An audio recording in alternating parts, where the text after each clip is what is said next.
Welcome back to the channel, everyone. Today is a beautifully dramatic day to dive into the absolute madness happening in Port Charles. We have so much to unpack, so grab your snacks and let's get right into the chaos. Let's start with Lucas Jones because I am literally dead. I'm dead. I can't breathe. Lucas is finally trying to get his life together, right? He just signed a lease on this gorgeous new condo at Marina Towers, and honestly, the man deserves a break. He has been through absolute hell lately, with Marco Rios dying for literally nothing over those stupid saline syringes, and he is just drowning in guilt. So he's in his new place, probably trying to unpack a box or whatever, and suddenly he is ambushed. Like, arms are flailing everywhere, total physical struggle, absolute chaos. At this point I'm yelling at my screen like, "Leave Lucas alone!" But wait, oh my god, the intruder? It's Detective Joe Fitzpatrick. Yes, actually Joe Fitzpatrick. I'm screaming. Apparently, both of these men signed lease agreements for the exact same space without knowing it. Lucy Coe is literally the worst real estate agent on the planet, I swear. I forgot to mention earlier, but Lucy couldn't get the e-lease to work for Joe, so she just double booked them. The audacity. Not okay. I'm done. But also, kind of okay. Because, think about it. Lucas and Joe fighting in the dark, realizing they are roommates now. The sparks are flying, people. I am calling it now. This is going to turn into the most iconic romance ever. They are totally going to just move in together and fall in love. Mark my words. I was like, are you serious? This is the best meet cute ever. Oh wait, before that happened actually. We need to talk about the Quartermaine estate because things are getting terrifying. Brooke Lynn is out on a nice peaceful walk with baby Phoebe.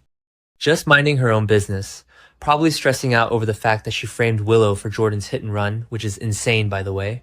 And don't even get me started on that, when suddenly, Hudson Parker appears out of nowhere. Honestly, Hudson gives me the creep. He is so slick and dangerous. Brooke Lynn is immediately suspicious, and she literally asks him, "What are you doing all the way out here?" Hudson tries to play it off like he's just there to see Jocelyn since she lives on the estate, but we all know that is a massive lie. He is totally stalking Brooke Lynn because he knows Phoebe is Delilah Wilson's daughter. I am so stressed for Brooke Lynn and Chase right now. They just finalized his adoption, and now this creepy businessman is lurking in the bush. Ethan Lovett literally packed his bags and ran away like a coward the second he saw Hudson at the Metro Court pool, abandoning his whole fake DNA test. Ethan faked the paternity test. Wait, did I already say that? Whatever. Anyway, Hudson is connected to Phoebe's real biological father, and I am terrified that he is going to snatch that baby. Brooke Lynn needs to get it together, I swear.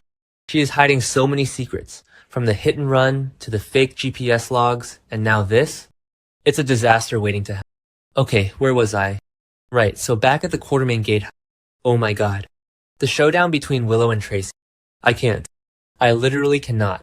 Willow is currently trapped living in the gatehouse because Michael maneuvered her into moving there so he could keep an eye on her during their toxic custody. Michael is so ruthless right now, especially since he has proof that Willow shot Drew. But Willow is acting like she holds all the cards. Tracy shows up at the door, just being her classic, smug, iconic self, and checking up on Willow. And Willow. The absolute nerve of this girl. Willow literally threatens Tracy Quartermaine.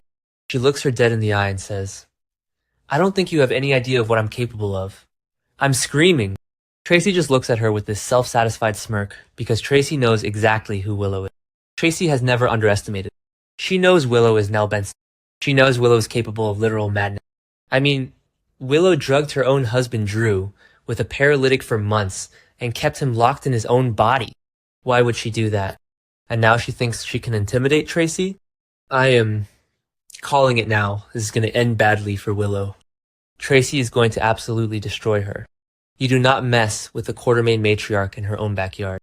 I forgot to mention earlier, but Willow is also completely spiraling because Drew is fully mobile again and plotting his revenge, and Jack Brennan lost the black box with the blackmail evidence. So Willow is just lashing out at everyone. She needs to sit down. Speaking of Jack Brennan, let's jump over to the WSB headquarters because Jocelyn Jacks is going absolutely unhinged. Jocelyn is in Brennan's office, and she is outraged. She found some file or something, and she is just laying into Brennan. She literally demands to know why Brennan is doing a favor for her mother, Carly. Jocelyn yells at him, "She cheated on you. Why are you doing her a favor?" My jaw dropped. Jocelyn is so fiercely protective of her WSB career, and she is just constantly inserting herself into Carly's messy love life. Like, Jocelyn knows Carly has been deeply involved with Valentine Cassadine.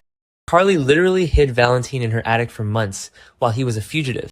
And now Jocelyn is accusing Carly of cheating on Brennan? I mean, Brennan and Carly had this weird flirtation, but Carly is clearly obsessed with Valentine right now. Jocelyn is just so mad. She needs to mind her own business, honestly. But Brennan is so manipulative. He is probably doing this favor for Carly just to get leverage. Or maybe it's about the flash drive that Brick gave Carly. The one with the scandalous dirt on Valentine that Carly is keeping a secret? The layers of deception here are actually blowing my mind. Okay, but listen. Speaking of Carly and Valentine, they are at the Metro Court pool with Jason, and the tension is so thick you could cut it with a knife. Jason is absolutely furious. He is standing there, looking so changed and traumatized from his time in the WSB Black site in Jakarta, and he is just glaring at Valentine. Jason literally barks at him, "Start talking." Jason has officially quit the mob to focus on his son Danny, but he is still so protective of Carly. Valentine is just standing there, looking all smug and European, and he admits, "This idea was mine, and mine alone." What idea? What did Valentine do? Is this about purchasing Jen Sidwell's assets now that Sidwell took a plea deal and is headed to Pentonville? Or is this about the missing black box? Valentine is so sneaky. He told Carly he had a plan to protect himself from Brennan, but I don't trust him. And Jason definitely doesn't trust him. Carly is just sitting there observing, probably having a massive internal panic attack, because she knows Sonny and Jason leaving the mob has created this terrifying power vacuum in Port Charles. She is so paranoid that a new unseen enemy is going to strike, and honestly, she is right. With the 5 families gone and Sidwell locked up, the city is wide open. Carly and Valentine are about to make a major decision, and I am physically unwell thinking about what it could. Wait, I have to circle back. I completely lost the thread. Okay, where was I?